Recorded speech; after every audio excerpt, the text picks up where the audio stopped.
Sports ଦରବାର YouTube ଚ୍ୟାନେଲ୍ରେ ଆପଣଙ୍କୁ ସ୍ୱାଗତ କରୁଛି। ତ ସାଙ୍ଗମାନେ ଅଷ୍ଟେଟ୍ ଆଉ କିଛି ଦିନ ଭିତରେ ହେବାକୁ ଯାଉଛି। ତ ମୁଁ ଅଷ୍ଟେଟ୍ ରିଲେଟେଡ଼୍ ୟା ପୂର୍ବରୁ କ୍ଲାସ୍ ନେଉଥିଲି, ଯେଉଁଟାକି ଆମର ପ୍ରିଭିୟସ୍ ଇୟର୍ କିଛି କ୍ୱେଶ୍ଚନ୍ ନେଉଥିଲି ଏବଂ ସେଇ ରିଲେଟେଡ଼୍ ଆଉ କିଛି ଏକ୍ସଟ୍ରା କ୍ୱେଶ୍ଚନ୍ ନେଇକି ଆପଣଙ୍କ ସହ ମୁଁ ବ୍ରିଫଲି ଆଲୋଚନା କରୁଥିଲି। ତ ସେଇ ରିଲେଟେଡ଼୍ ପାଖାପାଖି ମୁଁ 10ଟି ଭିଡ଼ିଓ କରିଛି। ଯଦି ଆପଣ ସେ ଭିଡ଼ିଓ ଗୁଡ଼ିକ ଦେଖିନାହାନ୍ତି ଯାଇକି ଚେକ୍ ଆଉଟ୍ କରିପାରିବେ ଏବଂ ଆଇଡ଼ିଆ ନେଇପାରିବେ ଯେ ପ୍ରିଭିୟସ୍ ଇୟର୍ରେ କେଉଁ ଭଳିଆ କ୍ୱେଶ୍ଚନ୍ ଆସୁଥିଲା ଆଉ କେଉଁ ଭଳିଆ ମୁଁ ପ୍ରିପେୟାର୍ ହେବି। ସାଙ୍ଗମାନେ ଯେହେତୁ ଆଉ ଅଳ୍ପ ଦିନ ରହିଛି ଅଷ୍ଟେଟ୍ ଏକ୍ଜାମ୍, ତେଣୁ ମୁଁ ଆପଣଙ୍କ ପାଇଁ ପ୍ରାକ୍ଟିସ୍ ସେଟ୍ ନେଇକି ଆସିଥିଲି, ଯେଉଁଥିରେ କି ମୁଁ କିଛି କ୍ୱେଶ୍ଚନ୍ ନେଇକି ଆସିବି, ଯେଉଁଥିରେ ଆପଣ ଆନ୍ସର୍ ଦେବା ପାଇଁ ଚେଷ୍ଟା କରିବେ। ତ ଏଗୁଡ଼ିକୁ ମୁଁ ବ୍ରିଫଲି ଆଲୋଚନା କରିବିନି, ଜଷ୍ଟ ଆପଣଙ୍କୁ ରିକ୍ୟାପ୍ କରେଇଦେବି ଯେ ଜିନିଷଟା କ'ଣ ବୋଲି। ତ ଡେରି ନ କରିକି ଭିଡ଼ିଓଟିକୁ ଷ୍ଟାର୍ଟ କରିବା। ଏଗୁଡ଼ିକ ପ୍ରାକ୍ଟିସ୍ ସେଟ୍ ରହିବ। ତ ଯେତେ ଆପଣ କ୍ୱେଶ୍ଚନ୍ ଦେବା ପାଇଁ ଚେଷ୍ଟା କରିବେ ସେତେ ଭଲ ହେବ। ଆଉ ମାନେ ଏଇ ରିଲେଟେଡ଼୍ କ୍ୱେଶ୍ଚନ୍ ହିଁ ଆମର ଅଷ୍ଟେଟ୍ରେ ଆସୁଛି, ତେଣୁ ଭଲକି କ୍ୱେଶ୍ଚନ୍ ଦେବା ମାନେ ଆନ୍ସର୍ ଦେବା ପାଇଁ ଚେଷ୍ଟା କରିବେ। ତ ଦେଖନ୍ତୁ, ପ୍ରଥମ ପ୍ରଶ୍ନ ହେଉଛି teachers of archery in the ancient Greece were known as. ଆମର ଯେଉଁ ଏନ୍ସିଏଣ୍ଟ ଗ୍ରୀସ୍ ଟାଇମ୍ରେ ଆମର ଯେଉଁ ଆର୍ଚରୀ ଟିଚର୍କୁ କ'ଣ କୁହାଯାଉଥିଲା ହେଲା। ଅପସନ୍ ଆପଣ ଦେଖିପାରୁଥିବେ। ତ ଅପସନ୍ ଯେଉଁ କ୍ୱେଶ୍ଚନ୍ ଆପଣ ପଢ଼ୁଛନ୍ତି, ଯଦି ବୁଝିପାରୁନାହାନ୍ତି ଭିଡ଼ିଓଟିକୁ ପଜ୍ କରନ୍ତୁ, ବୁଝନ୍ତୁ, ଦେନ୍ ଆନ୍ସର୍ ଦେବା ପାଇଁ ଚେଷ୍ଟା କରନ୍ତୁ। ତ ସାଙ୍ଗମାନେ ଏହାର ସଠିକ୍ ଉତ୍ତର ହେଇଯିବ ଅପସନ୍ ଡି। ଠିକ୍ ଅଛି। ଆମର ଏନ୍ସିଏଣ୍ଟ ଗ୍ରୀସ୍ ସମୟରେ ଆମର ଯେଉଁ ଥିଲେ ଆର୍ଚରୀ ଟିଚର୍କୁ କ'ଣ କହୁଥିଲା, ଟକ୍ସୋଟେସ୍ କୁହାଯାଉଥିଲା। ଠିକ୍ ଅଛି। ସେଇଭଳିଆ ଆମର ଯେଉଁ ପାଇଡୋ ଟ୍ରାଇବ୍ସ ଅଛି, ଏ ପାଇଡୋ ଟ୍ରାଇବ୍ସକୁ କ'ଣ କୁହାଯାଉଥିଲା ନା ପାଇଡୋ ଟ୍ରାଇବ୍ସ। ସେତେବେଳେ ସେ ସମୟରେ ଆମର ଯେଉଁ ଫିଜିକାଲ୍ ଏଜୁକେସନ୍ ଟିଚର୍ ଥିଲେ ତାଙ୍କୁ ପାଇଡୋ ଟ୍ରାଇବ୍ସ କୁହାଯାଉଥିଲା, ଯେଉଁଟାକି ଆମର ଜାଣିଛୁ ଗ୍ରୀସ୍କୁ 4 ଭାଗରେ ବିଭକ୍ତ କରାଯାଉଛି। ଗୋଟେ ହେଉଛି ଆମର କ'ଣ ହୋମେରିକ୍ ପିରିୟଡ଼, ସ୍ପାର୍ଟାନ୍ ପିରିୟଡ଼ ହେଲା, ଇଆର୍ଲି ଆଥେନିଆନ୍ ପିରିୟଡ଼ ଏବଂ ଲେଟର୍ ଆଥେନିଆନ୍ ପିରିୟଡ଼। ତ ଇଆର୍ଲି ଆଥେନିଆନ୍ ପିରିୟଡ଼ ସମୟରେ ଆମର ଫିଜିକାଲ୍ ଏଜୁକେସନ୍ ଟିଚର୍ମାନଙ୍କୁ କ'ଣ କୁହାଯାଉଥିଲା, ପାଇଡୋ ଟ୍ରାଇବ୍ସ କରାଯାଉଥିଲା। ଏବଂ ଏ ଯେଉଁ ଆର୍ଚରୀ ଟିଚର୍ ରହିଲେ ହେଲା, ଆର୍ଚରୀ ଟିଚର୍ସ ଏନ୍ସିଏଣ୍ଟ ଟାଇମ୍ରେ ତାଙ୍କୁ କ'ଣ ଟକ୍ସୋଟିସ୍ କୁହାଯାଉଥିଲା। ଠିକ୍ ଅଛି ସାଙ୍ଗମାନେ, ଏହା ସବୁ ମନେ ରଖିବେ। ଦେନ୍ ନେକ୍ସଟ୍ ଦେଖନ୍ତୁ, ଟର୍ନିଭେରନ୍ ମୁଭମେଣ୍ଟ ୱାଜ୍ ଷ୍ଟାର୍ଟେଡ୍ ବାଇ ହେଲା। ଆଉ ଯେଉଁ ଟର୍ନିଭେରନ୍ ମୁଭମେଣ୍ଟ ଅଛି ସେଇଟା କିଏ ଷ୍ଟାର୍ଟ କରିଥିଲେ? ତ ଅଲରେଡ଼ି ଏଇଟା ଆମର ଯେଉଁ ରହିଛି ଆମର ହିଷ୍ଟ୍ରି ଅଫ୍ ଫିଜିକାଲ୍ ଏଜୁକେସନ୍ରେ ମୁଁ ଅଲରେଡ଼ି କହିସାରିଛି ଯେ ଟର୍ନିଭେରନ୍ ମୁଭମେଣ୍ଟ କିଏ ଷ୍ଟାର୍ଟ କରିଥିଲେ। ଏଇଟା ଆପଣ ଦେଖିପାରୁଥିବେ ଆମର କ୍ୱେଶ୍ଚନ୍ ଗୁଡ଼ିକ ହେଲା। ତ ଏହାର ସଠିକ୍ ଉତ୍ତର ହେଇଯିବ ସାଙ୍ଗମାନେ ଅପସନ୍ ଏ ଫ୍ରେଡରିକ୍ ଲୁଡୱିଗ୍ ଜନ୍ ହେଲା। ଠିକ୍ ଅଛି। ଫ୍ରେଡରିକ୍ ଲୁଡୱିଗ୍ ଜନ୍ ହେଉଛି ଟର୍ନିଭେରନ୍ ମୁଭମେଣ୍ଟ ଷ୍ଟାର୍ଟ କରିଥିଲେ, ଯେଉଁଟାକି ଜିମ୍ନାଷ୍ଟିକ୍ ରିଲେଟେଡ଼୍ ସେ ସବୁ କାମ କରିଥିଲେ ହେଲା। ଦେନ୍ ଆମେ ଯଦି କହିବା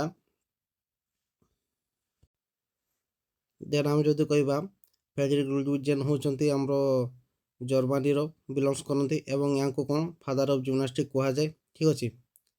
ଆଉ ୟାଙ୍କୁ ଫାଦର୍ ଅଫ୍ ଫିଜିକାଲ୍ ଏଜୁକେସନ୍ ମଧ୍ୟ କୁହାଯାଇଥାଏ ହେଲା। ତ ଏଇଟା ବେସିକାଲି ମନେ ରଖିବେ ଯେ ଟର୍ନିଭେରନ୍ ମୁଭମେଣ୍ଟ କିଏ ଷ୍ଟାର୍ଟ କରିଥିଲେ। ଦେନ୍ ନେକ୍ସଟ୍ ଦେଖନ୍ତୁ, ଫିଲୋସଫି କନସିଡର୍ଡ ଏକ୍ସପିରିଏନ୍ସ ଏଜ୍ ଦ କି ଅଫ୍ ଲାଇଫ୍ ଆଣ୍ଡ ସକ୍ସେସ୍ ହେଲା। ଏଠି ପଚାରିଛି ଯେଉଁ 4ଟା ଅପସନ୍ ଦେଇଛି ବା 4ଟା ଫିଲୋସଫି ଦେଇଛି, ତ କେଉଁ ଫିଲୋସଫିଟା କନସିଡର୍ କରିଥାଏ ଏକ୍ସପିରିଏନ୍ସ ଏଜ୍ ଦ କି ଲାଇଫ୍ ଅଫ୍ ସକ୍ସେସ୍ ହେଲା। ଆମର ଏକ୍ସପିରିଏନ୍ସଟା ଲାଇଫ୍ରେ ସକ୍ସେସ୍ ଆଣିଥାଏ ବୋଲି କେଉଁ ଆମର ଯେଉଁ ରହିଛି ଫିଲୋସଫିଟା କହିଥାଏ। ଠିକ୍ ଅଛି। ଅପସନ୍ ଏରେ ଦେଉଛି ପ୍ରାଗ୍ମାଟିଜିମ୍, ଅପସନ୍ ବି ଦେଉଛି ଆଇଡ଼ିଆଲିଜିମ୍, ଅପସନ୍ ସି ଦେଉଛି ରିଆଲିଜିମ୍, ଅପସନ୍ ଡି ଦେଉଛି ଏକ୍ଜିଷ୍ଟେନ୍ସନ୍। ଠିକ୍ ଅଛି ସାଙ୍ଗମାନେ, ଏହାର ସଠିକ୍ ଉତ୍ତର ହେଇଯିବ ଅପସନ୍ ଏ ପ୍ରାଗ୍ମାଟିଜିମ୍। ଠିକ୍ ଅଛି। ଆମେ ଜାଣିଛୁ ପ୍ରାଗ୍ମାଟିଜିମ୍ କହିଲେ କ'ଣ ବୁଝିଥାଉ, ମାନେ ଏହା କ'ଣ କରିଥାଏ ନା it depends upon experience and knowledge ଉପରେ ସେ ଡିପେଣ୍ଡ କରିଥାଏ ପ୍ରାଗ୍ମାଟିଜିମ୍ଟା। ଠିକ୍ ଅଛି। ତେଣୁ ଯେହେତୁ ଏଠି ଏକ୍ସପିରିଏନ୍ସ ଆସିଛି ହେଲା, ତେଣୁ ଏଠି କହିଛି ଯେଉଁ ଏକ୍ସପିରିଏନ୍ସଟା କ'ଣ କି ଲାଇଫ୍ ଆଣ୍ଡ ସକ୍ସେସ୍କୁ ବୁଝାଇଥାଏ। ତ ତେଣୁ ଏଠି କ'ଣ ହେଇଯିବ ଆମର ପ୍ରାଗ୍ମାଟିଜିମ୍ ହେଇଯିବ ସଠିକ୍ ଉତ୍ତର। ଠିକ୍ ଅଛି ସାଙ୍ଗମାନେ।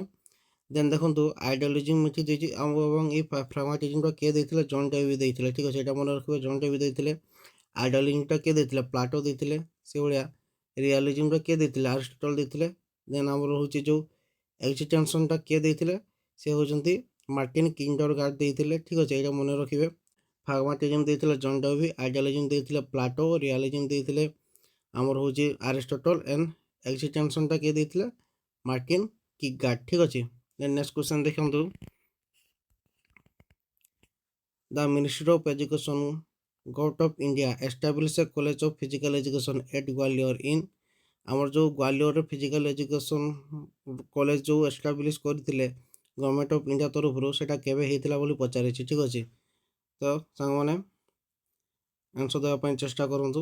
यार सठिक उत्तर हो केबे ना ऑप्शन बी 1957 ठीक अच्छे सामने 1957 प्रथम ग्वालियर आमर कॉलेज ऑफ फिजिकल एजुकेशन आमर जो एस्टाब्लिश करते ठीक अच्छे तो से कॉलेजटार ना कौन थी आप कमेंट बॉक्स में कमेंट करके जनइबे। देन नेक्स्ट देखो Netaji Subhash national institute of sports was establish इन है आम जो Netaji Subhash national institute of sports अच्छे यहाँ केवे एस्टाब्लिश होता बोली पचारि तो यार सठिक उत्तर हो सांग मैंने ऑप्शन डी 1961 ठीक अच्छे। तो देखो यहाँ आम क्विक आम रिवाइज करुचु तेणु ये डिटेल्स जाऊनी है जेते जेते क्विक आप मैंने यहाँ हूँ आपण प्रैक्टिस आप जिते आंसर दे पारे से भल हम तेणु देखो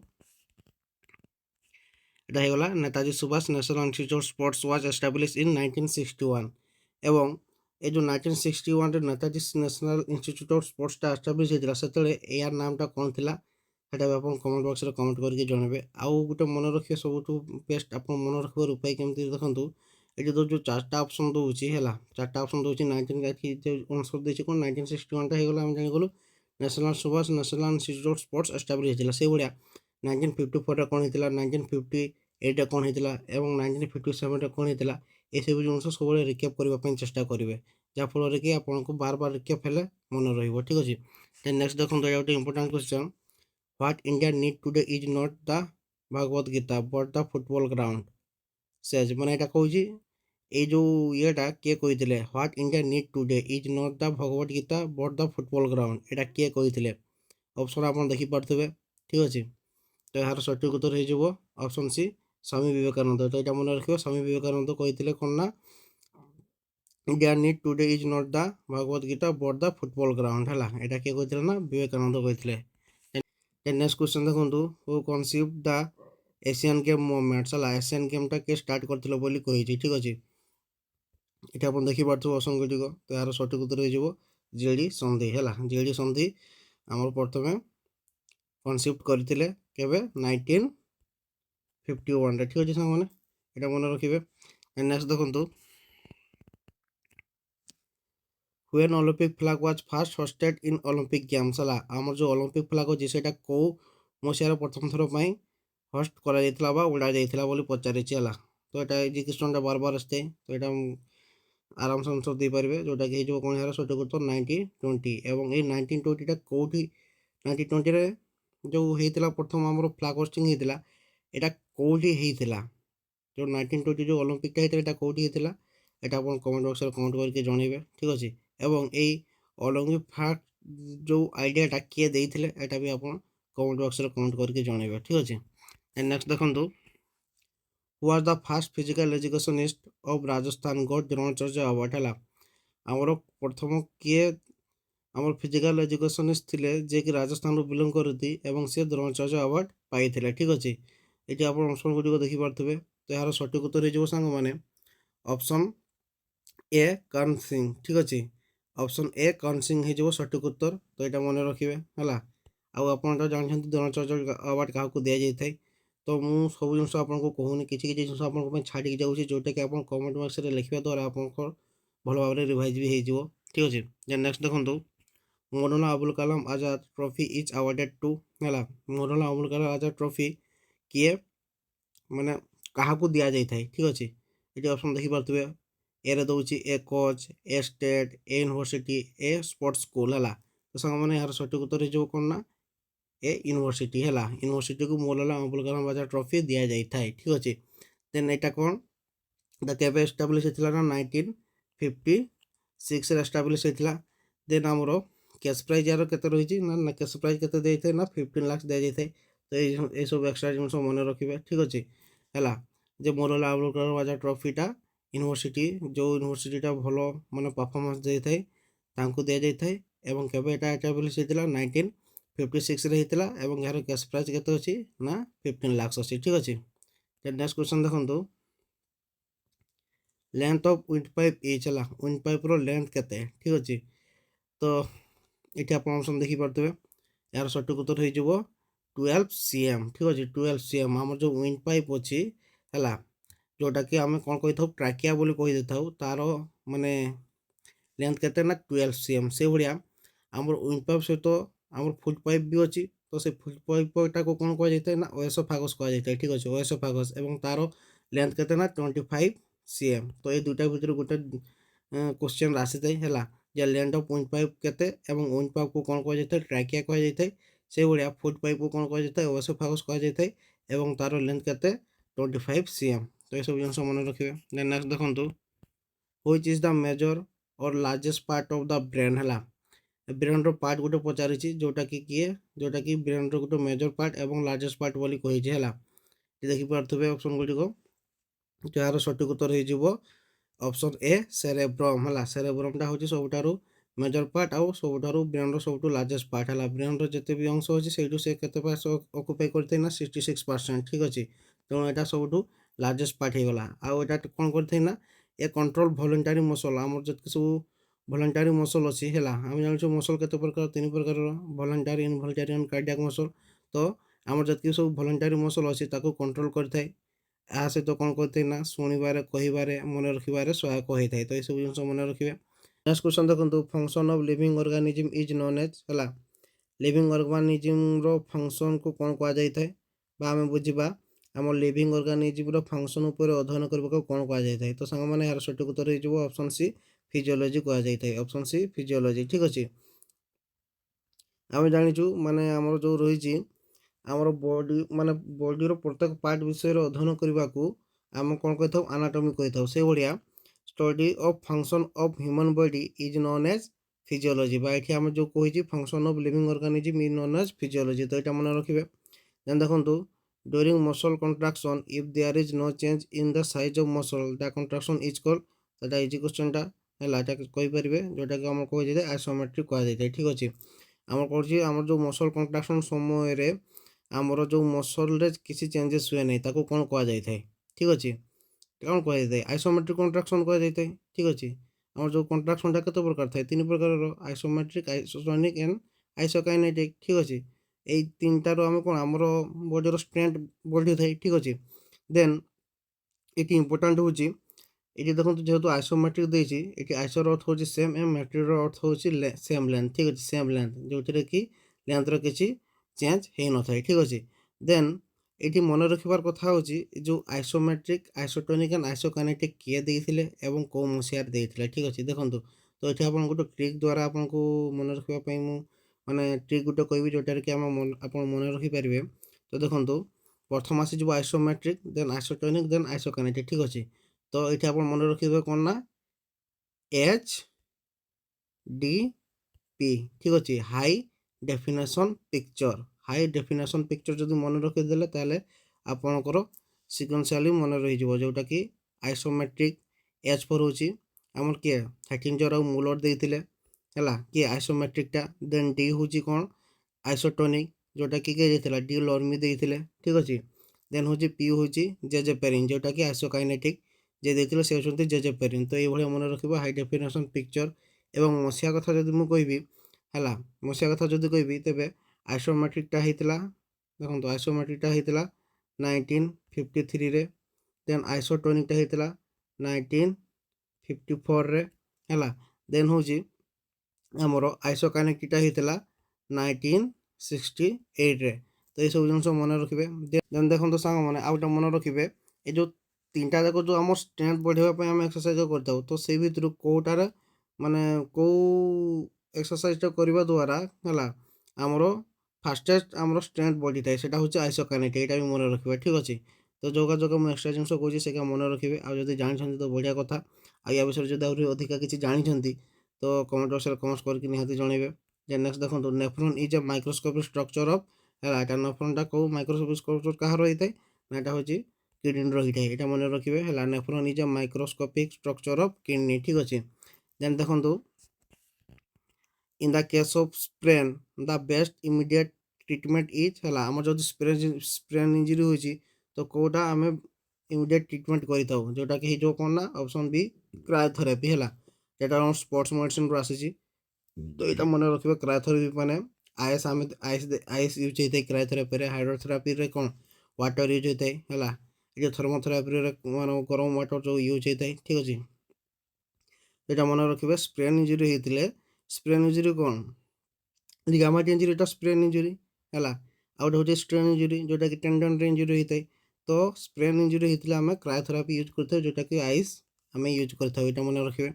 ଦେନ୍ ନେକ୍ସଟ ଦେଖନ୍ତୁ, which physiological parameter is not affected by ageing. ହେଲା, ଏଜ୍ ହେବା ଦ୍ୱାରା କେଉଁ ଫିଜିଓଲୋଜିକାଲ ପାରାମିଟରଟା ଇଫେକ୍ଟ ହୋଇନଥାଏ। ହେଲା, ତ ସାଙ୍ଗମାନେ ଏହାର ସଠିକ୍ ଉତ୍ତର ହେଇଯିବ endurance decline very slowly after reaching peak. ହେଲା, ଅପସନ୍ ସି ହେଇଯିବ ସଠିକ୍ ଉତ୍ତର। ତ ଏଇ ଯେଉଁକା ମୁଁ ଏକ୍ସଟ୍ରା ଜିନିଷ କହୁଛି ସେଇଟା ମନେ ରଖିବେ, ଠିକ୍ ଅଛି। ଆଉ ଯଦି ଆନ୍ସର୍ ଜାଣିଛନ୍ତି ତ ମାନେ ପଜ୍ କରିକି ଆନ୍ସର୍ ଦେବା ପାଇଁ ଚେଷ୍ଟା କରନ୍ତୁ। ଯଦି କ୍ୱେଶ୍ଚନ୍ ବୁଝିପାରୁନାହାନ୍ତି ପଜ୍ କରିକି କ୍ୱେଶ୍ଚନ୍ ବୁଝିବା ପାଇଁ ଚେଷ୍ଟା କରନ୍ତୁ, ଦେନ୍ ଆନ୍ସର୍ ଦିଅନ୍ତୁ, ଠିକ୍ ଅଛି। ତ ବିଲକୁଲ ମୁଁ ଏସବୁ ଆଲୋଚନା କରୁନି, ହେଲା, ଟିକେ ଟିକେ କହିଦେଉଛି, ଯେଉଁଟାକି ଆପଣଙ୍କର ରିକେପ୍ ବଢ଼ିଆ କାମ କରିବ। ହେଲା, ଦେନ୍ ଦେଖନ୍ତୁ, ହୁଇଚ୍ ଇଜ୍ କଲ୍ଡ, ହେଲା, ପେନିଟ୍ରେଟିଭ୍ ଥର୍ମୋଥେରାପି ଇନ୍ ଦ ଫଲୋଇଂ। ହେଲା, এই ଚାରିଟା ଭିତରୁ କେଉଁଟାକୁ ପେନିଟ୍ରେଟିଭ୍ ଥର୍ମୋଥେରାପି ବୋଲି କୁହାଯାଇଥାଏ, ଠିକ୍ ଅଛି। ହେଲା, ଅପସନ୍ ଗୁଡ଼ିକ ଆପଣ ଦେଖିପାରୁଥିବେ। ଏହାର ସଠିକ୍ ଉତ୍ତର ହେଇଯିବ କ'ଣ ନା ଅପସନ୍ ଡି ଅଲ୍ଟ୍ରାସାଉଣ୍ଡ, ଠିକ୍ ଅଛି। ଅଲ୍ଟ୍ରାସାଉଣ୍ଡଟାକୁ କ'ଣ କୁହାଯାଇଥାଏ? ପେନିଟ୍ରେଟିଭ୍ ଥର୍ମୋଥେରାପି। ତ ଏଇଟା ମନେ ରଖିବେ, ଠିକ୍ ଅଛି। ଦେନ୍ ନେକ୍ସଟ ଦେଖନ୍ତୁ, shoulder Giants is which type of Giants. ହେଲା, ସୋଲ୍ଡର ଜଏଣ୍ଟଟାକୁ କେଉଁ ଟାଇପ୍ର ଜଏଣ୍ଟ କୁହାଯାଇଥାଏ, ଠିକ୍ ଅଛି। ତ ସେମାନେ ଏଇଟା ସଠିକ୍ ଉତ୍ତର ହେଇଯିବ କ'ଣ ନା option A ball and socket joints. ହେଲା, ସୋଲ୍ଡର ଜଏଣ୍ଟଟାକୁ ବଲ୍ ଆଣ୍ଡ ସକେଟ୍ ଜଏଣ୍ଟସ୍ କୁହାଯାଇଥାଏ। ଠିକ୍ ସେଇଭଳିଆ ହିଞ୍ଜ ଜଏଣ୍ଟ କେଉଁଠି ଦେଖିବା ପାଇଁ ମିଳିଥାଏ, ସୋଲ୍ଡର ଜଏଣ୍ଟ କେଉଁଠି ଦେଖିବା ପାଇଁ ମିଳିଥାଏ, ଏବଂ କାର୍ଡିଆଲ୍ ଜଏଣ୍ଟ କେଉଁଠି ଦେଖିବା ପାଇଁ ମିଳିଥାଏ, ଆପଣ କମେଣ୍ଟ ବକ୍ସରେ କମେଣ୍ଟ କରିକି ଜଣାଇବେ, ଠିକ୍ ଅଛି।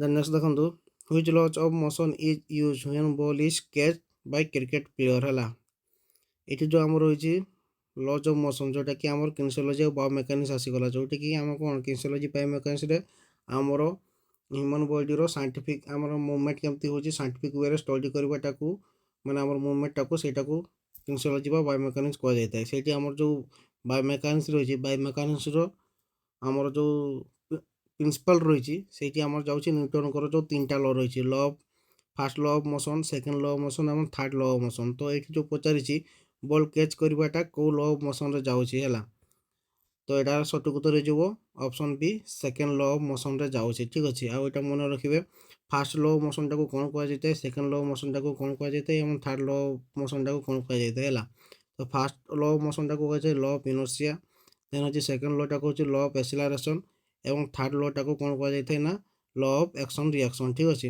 ତ ଏଇଟା ମନେ ରଖିବେ ଯେ ବଲ୍ କ୍ୟାଚ୍ ଧରିବା ଯେଉଁ ଇଏଟା ସେଇଟା କେଉଁ କ୍ରିକେଟ୍ ଇଏର କେଉଁ ଲୋରେ ଯାଉଛି, ମାନେ କ୍ରିକେଟରେ ଯେଉଁ ବଲ୍ ଧରୁଛନ୍ତି ସେଇଟା କେଉଁ ଲୋରେ ଯାଉଛି, ସେଇଟା ହେଉଛି ସେକେଣ୍ଡ ଲ ଅଫ୍ ମୋସନ୍ରେ ଯାଉଛି, ଯେଉଁଟାକି law of acceleration, F equal to M A, ଠିକ୍ ଅଛି।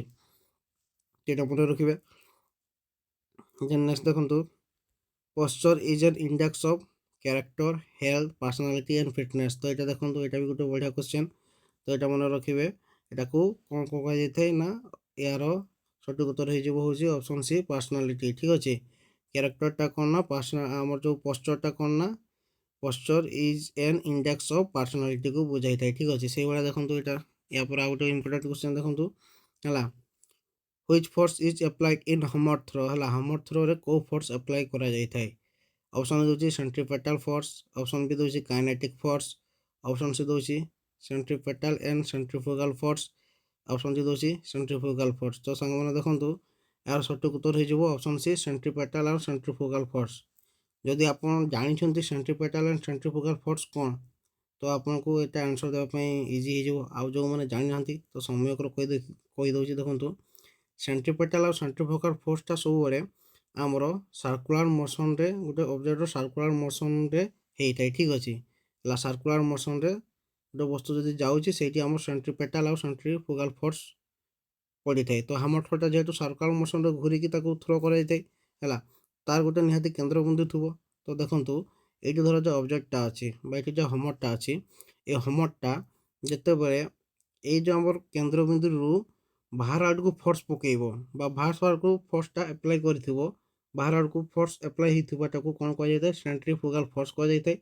ହେଲା, ମାନେ ଆମର କେନ୍ଦ୍ରବିନ୍ଦୁରୁ ବାହାର ଆଡ଼କୁ ଫୋର୍ସ ଆପ୍ଲାଏ କରିବାଟାକୁ ସେଣ୍ଟ୍ରିଫୁଗାଲ୍ କୁହାଯାଇଥାଏ, ଏବଂ ବସ୍ତୁଟି କେନ୍ଦ୍ରବିନ୍ଦୁ ଆଡ଼କୁ ଫୋର୍ସ ପକାଇବାଟାକୁ ବା କେନ୍ଦ୍ରବିନ୍ଦୁ ଆଡ଼କୁ ଫୋର୍ସ ଯିବାଟାକୁ କ'ଣ କୁହାଯାଇଥାଏ? ସେଣ୍ଟ୍ରିପେଟାଲ୍ ଫୋର୍ସ କୁହାଯାଇଥାଏ। ଏଇଟା ଆପଣ ମନେ ରଖିବେ ଯେ ଗୋଟେ ଆମର ସେଣ୍ଟ୍ରିପେଟାଲ୍ ଆଉ ସେଣ୍ଟ୍ରିଫୁଗାଲ୍ ଫୋର୍ସଟା ଗୋଟେ ସାର୍କୁଲାର ମୋସନ୍ରେ ଗତି କରିଥାନ୍ତି, ଏବଂ ଏଇଠି ଯେଉଁ ତାର ସେଣ୍ଟର ଗୋଟେ ପଏଣ୍ଟ ଥିବ, ସେଣ୍ଟର ପଏଣ୍ଟ ଥିବ, ସେଇଠୁ ଯେଉଁ ବସ୍ତୁଟାକୁ ତାର ନିଜ ଆଡ଼କୁ ଟାଣିବା, ମାନେ ସେଇ କେନ୍ଦ୍ରବିନ୍ଦୁରୁ ନିଜ ଆଡ଼କୁ ବସ୍ତୁ ମାନେ ବସ୍ତୁଟାକୁ ଫୋର୍ସ ପକାଇକି ନିଜ ଆଡ଼କୁ ଟାଣିବାଟାକୁ ସେଣ୍ଟ୍ରିପେଟାଲ୍ କୁହାଯାଇଥାଏ ଏବଂ ବସ୍ତୁଟିକୁ ବାହାର ଆଡ଼କୁ ମାନେ ବାହାର ଆଡ଼କୁ ତାର ଏନର୍ଜିଟା ଆପ୍ଲାଏ କରିବାଟାକୁ କ'ଣ କୁହାଯାଇଥାଏ, ମାନେ କେନ୍ଦ୍ର ବିନ୍ଦୁରୁ ବାହାର ଆଡ଼କୁ ଏନର୍ଜି ଆପ୍ଲାଏଟାକୁ କ'ଣ କୁହାଯାଇଥାଏ, ସେଣ୍ଟ୍ରିଫୁଗାଲ୍ ଫୋର୍ସ। ଠିକ୍ ଅଛି ସାଙ୍ଗମାନେ। ଦେନ୍ ନେକ୍ସଟ ଦେଖନ୍ତୁ ଆଜିର ଲାଷ୍ଟ କ୍ୱେଶ୍ଚନ୍ ହେଲା, ଡେଲି ପଚିଶଟା କ୍ୱେଶ୍ଚନ୍ କରିବା ଯେତେ ବି ଦିନ ହେଇପାରିବ ହେଲା, ଆପଣଙ୍କ ପାଇଁ ନେଇ ଆସୁଛି ଭଳିଆ କ୍ୱେଶ୍ଚନ୍। ତ ନେକ୍ସଟ ଦେଖନ୍ତୁ, which axis makes an angle of 90 degree on transverse plane is ହେଲା। ତ ସାଙ୍ଗମାନେ ଏଇଟା ଯେତିକି ସବୁ ମାନେ ଲାଷ୍ଟରେ ଯେଉଁ କ୍ୱେଶ୍ଚନ୍ ଆପଣ ସବୁ ଆଲୋଚନା କରୁଛି ଏକା ସବୁ ଆମର କିନ୍ସିଓଲୋଜି ଆଉ ବାୟୋମେକାନିକ୍ସରୁ ଆସୁଛି ହେଲା, ଯେଉଁଥିରେ କି ଆମର ଏଠି ଯେଉଁ ରହିଛି ବଡି ପୋଶ୍ଚର ଆସିଯାଉଛି, ଦେନ୍ ଆମର ଆସିଯାଉଛି ଯେଉଁ ଫୋର୍ସ କଥା ଆସିଯାଉଛି, ଦେନ୍ ଆମର ଯେଉଁ ଆକ୍ସିସ୍ ଆଉ ପ୍ଲେନ୍ କଥା ଆସୁଛି, ଏକା ସବୁ କିନ୍ସିଓଲୋଜି ବାୟୋମେକାନିକ୍ସରୁ ଆସୁଛି। ସେଇଠି ଯେଉଁ ପଚାରିଛି ଆମର ଯେଉଁ ଟ୍ରାନ୍ସଭର୍ସ ପ୍ଲେନ୍ଟା ଏଇଭଳିଆ ଥାଏ ହେଲା। ଟ୍ରାନ୍ସଭର୍ସ ପ୍ଲେନ୍ଟା ବା ତାକୁ ହରାଇଜେଣ୍ଟାଲ୍ ପ୍ଲେନ୍ କୁହାଯାଇଥାଏ। ତା ସହିତ କେଉଁ ଆକ୍ସିସ୍ଟା 90 ଡିଗ୍ରୀ ମାନେ କ'ଣ ଅଙ୍କନ କରିଥାଏ। ଠିକ୍ ଅଛି, ତ ଏଇଟା ହେଇଯିବ କ'ଣ ନା, ସଠିକ୍ ଉତ୍ତର ହେଇଯିବ କ'ଣ ନା, ଭାର୍ଟିକାଲ୍ ଆକ୍ସିସ୍। ଠିକ୍ ଅଛି, ଭାର୍ଟିକାଲ୍ ଆକ୍ସିସ୍ଟା ଠିକ୍ ଅଛି, ଭାର୍ଟିକାଲ୍ ଆକ୍ସିସ୍ଟା ଆମର ହେଇଯିବ ସଠିକ୍ ଉତ୍ତର, ଯେଉଁଟାକି 90 ଡିଗ୍ରୀ ହେବ। ଠିକ୍ ଅଛି, ଆମର ଟ୍ରାନ୍ସଭର୍ସ ପ୍ଲେନ୍ ସହିତ ଭାର୍ଟିକାଲ୍ ଆକ୍ସିସ୍ଟା 90 ଡିଗ୍ରୀ ଇଏ କରିବ, ଏଇଟା ମନେ ରଖିବେ। ସେଇଭଳିଆ ଏଠି ଯଦି ଦେଇଥାନ୍ତା ସାଜିଟାଲ୍ ପ୍ଲାନ୍ ଦେଇଥାନ୍ତା, ତେବେ ତା ସେଇଟା କ'ଣ ହେଇଥାନ୍ତା, ସାଜିଟାଲ୍ ପ୍ଲାନ୍ ସହିତ ଆମର ଫ୍ରଣ୍ଟାଲ୍ ଆକ୍ସିସ୍ଟା ଆମର ହେଇଯିବ 90 ଡିଗ୍ରୀ କୋଣ ଅଙ୍କନ କରିବ।